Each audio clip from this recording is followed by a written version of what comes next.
नमस्कार, राम राम, सलाम वालेकुम। मैं हूं doctor Lakshmi Narayan Beniwal, assistant professor political science, government college Malsisar. आज 1 जुलाई 2020 है और विपरीत परिस्थितियों के बावजूद, कोरोना महामारी के बावजूद, आज 1 जुलाई को सत्र 2020 और 21 आरंभ हो गया है। आज सत्र का पहला दिन है, सेशन का फर्स्ट डे है और आज हम पहली क्लास लेंगे, वो बीए पार्ट सेकंड की है। बीए पार्ट सेकंड में 2 पेपर चलते हैं पॉलिटिकल साइंस में। एक पेपर है, उसका संबंध है भारत की राज्य व्यवस्था, इंडियन पॉलिटिकल सिस्टम, और जो सेकंड पेपर है वो है सिलेक्टेड पॉलिटिकल सिस्टम। जो सिलेक्टेड पॉलिटिकल सिस्टम है, इसमें हम विभिन्न देशों की राज्य व्यवस्थाओं के बारे में जानकारी प्राप्त करते हैं। ये जो प्रमुख राज्य व्यवस्थाएं हैं, ये अध्यक्षात्मक, संसदात्मक और एक ऐसे देश का भी वर्णन करते हैं जहां लोकतंत्र है ही नहीं।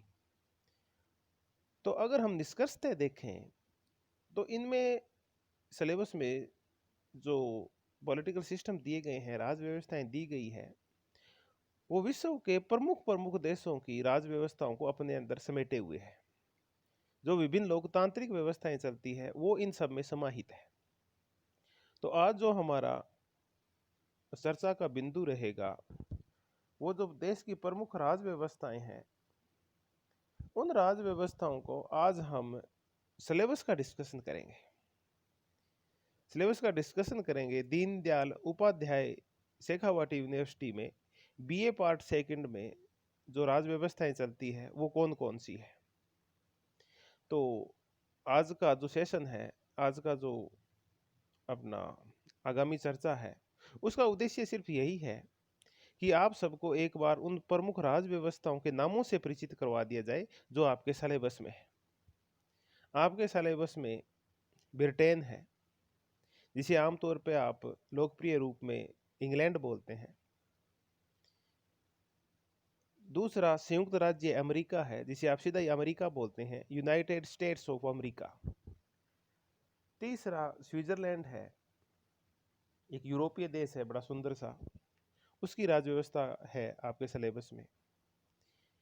एक हमारा पड़ोसी देश है चाइना, पीपल्स रिपब्लिक चाइना, इस देश की राज्य व्यवस्था है। एक और राज्य व्यवस्था है यूरोपियन देश फ्रांस की। और उसके बाद हम आ जाते हैं एशिया में। एशिया में जापान की जो संसदीय व्यवस्था है, उसका हमारे सिलेबस में इंट्रोड्यूस करवाया गया है।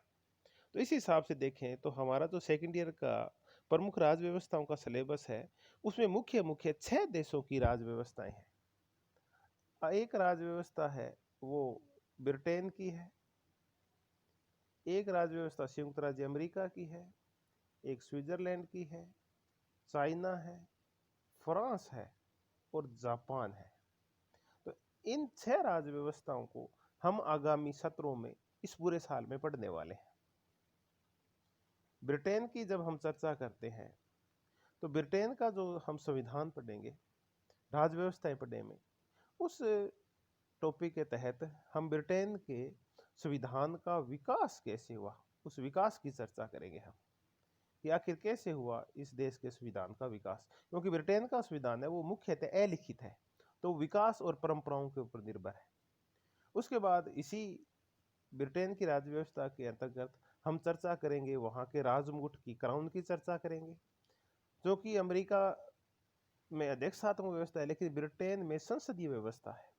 तो ब्रिटेन संसदीय व्यवस्था का जनक है, तो हम ब्रिटेन की संसदीय व्यवस्था करेंगे, वहाँ के प्रधानमंत्री और वहाँ की मंत्रिपरिषद की चर्चा करेंगे, और वहाँ जो द्विदलीय व्यवस्था है, जो सुदृढ़ द्विदलीय व्यवस्था है, उसकी भी हम चर्चा करेंगे। तो हम ब्रिटेन की जब राज्य व्यवस्था पढ़ेंगे तो वहाँ के संविधान का विकास, वहाँ का क्राउन, वहाँ की संसदीय व्यवस्था, प्रधानमंत्री, मंत्रिपरिषद और दलीय व्यवस्थाओं की चर्चा करेंगे जब भी हम ब्रिटेन की राज व्यवस्था पढ़ेंगे।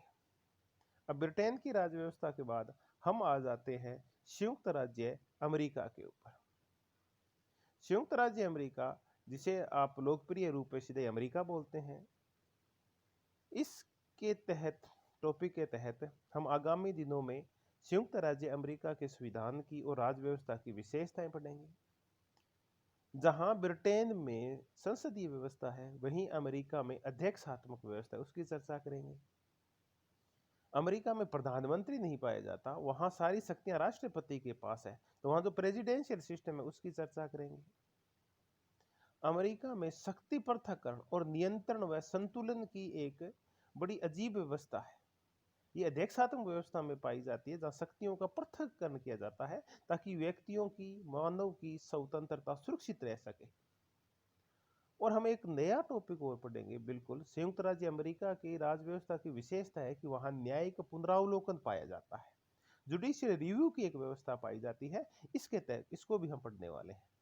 तो संयुक्त राज्य अमेरिका का जब हम टॉपिक करेंगे, ये राज व्यवस्था करेंगे, तब हम यहाँ के संविधान की विशेषताएं, अध्यक्षात्मक व्यवस्था, यहाँ का प्रेसिडेंट, यहाँ का शक्ति पृथक्करण, पावर सेपरेशन और नियंत्रण व संतुलन, तथा कि यहाँ जुडिशियल रिव्यू की व्यवस्थाएं हम देखेंगे। संयुक्त राज्य अमेरिका के बाद अब अपन चलते हैं स्विट्जरलैंड। स्विट्जरलैंड में संघात्मक व्यवस्था है, बिल्कुल संघीय व्यवस्था है। यहाँ छोटे छोटे कैंटन है और एक संघ है, केंद्र सरकार है। लेकिन स्विट्जरलैंड की जो सबसे अच्छी व्यवस्था है, जिसके लिए वो पूरे देश में, पूरे विश्व में प्रशंसा पाता है, वो है इस देश का प्रत्यक्ष प्रजातंत्र, डायरेक्ट डेमोक्रेसी। तो हम जब स्विट्जरलैंड करेंगे तो यहाँ की डायरेक्ट डेमोक्रेसी के ऊपर व्यापक चर्चाएं करेंगे। स्विट्जरलैंड से अब हम चलते हैं एशिया में। एशिया में इस समय एक महाशक्ति उभर रही है, जिसे हम चीन के नाम से जानते हैं। वर्तमान में भारत और चीन, इन दोनों के सीमा विवाद की वजह से आजकल चीन खूब चर्चा में है। चीन का जो पूरा नाम है वो है पीपल्स रिपब्लिक चाइना। तो चीन की जब हम राज व्यवस्था देखते हैं तो ये देश थोड़ा सा साम्यवादी है, और साम्यवादी में यहाँ एक दलीय व्यवस्था चलती है। साम्यवादी देशों की विशेषता होती है कि वहाँ एक ही दल पाया जाता है, उसी दल की मोनोपोली पाई जाती है। धीरे धीरे यही मोनोपोली फिर तानाशाही का रूप ग्रहण कर लेती है। तो चीन की हम एक दलीय व्यवस्था पढ़ेंगे। चीन की संसद है वो कितनी शक्तिशाली है। चीन की संसद का नाम है राष्ट्रीय जनवादी कांग्रेस। इस कांग्रेस के पास क्या शक्तियां हैं, ये क्या काम करती है, क्या ये राष्ट्रपति के ऊपर नियंत्रण रख सकती है क्या, इन्हीं सब मुद्दों को हम पढ़ने वाले हैं। और साथ में हम पढ़ने वाले हैं चीन के राष्ट्रपति के बारे में, और विशेषकर हम चर्चा करेंगे कंटेम्परेरी, समकालीन रूप में शी जिनपिंग की चर्चा करेंगे। शी जिनपिंग उतने ही शक्तिशाली है जितना कभी साम्यवादी चीन के निर्माता माओ त्से तुंग थे। तो शी जिनपिंग और माओ त्से तुंग की हम तुलना भी करेंगे जब हम चाइना के राष्ट्रपति करेंगे उस समय। अब अपन चलते हैं, एक और एशियन देश है जापान। बिल्कुल चाइना का पड़ोसी देश है। जिस हिसाब से भारत और चीन की सीमा मिलती है, वैसे चीन की सीमा जापान के पास भी है। और जितना भारत और चीन में विवाद है, ऐसे ही कुछ विवाद जापान और चीन के मध्य भी है। अपना दोस्त है, भारत का दोस्त है जापान। तो उस देश की राज व्यवस्था पढ़ेंगे। उस देश में बिल्कुल ब्रिटेन वाला सिस्टम है, वहां भी सम्राट है, क्राउन का पद है, संसदीय व्यवस्था है जापान के अंदर। और लेकिन जापान की एक विशिष्ट व्यवस्था है, जब द्वितीय विश्व युद्ध समाप्त हो गया, तो जब जापान के संविधान निर्माताओं ने वहां का लोकतांत्रिक संविधान तैयार किया, उसमें वहां के संविधान में लिख दिया कि हम एक विदेश नीति के रूप में और नीति के रूप में हम युद्ध का परित्याग करते हैं, आज के बाद हम युद्ध नहीं करेंगे। तो एक विशिष्ट संविधान है जापान का, जिसे हम शांति का संविधान बोलते हैं। फिर वर्तमान में व्यवस्थाएं चेंज हो गई है, जिस हिसाब से चीन शक्तिशाली हो रहा है, जापान भी खुद की सुरक्षा को लेके ज्यादा सक्रिय हो गया है और धीरे धीरे अपनी सेनाओं का और हथियारों का निर्माण कर रहा है। तो दो एशियन देश है, चीन और जापान, इनकी राज व्यवस्थाएं हैं। एक और देश है यूरोप का, फ्रांस।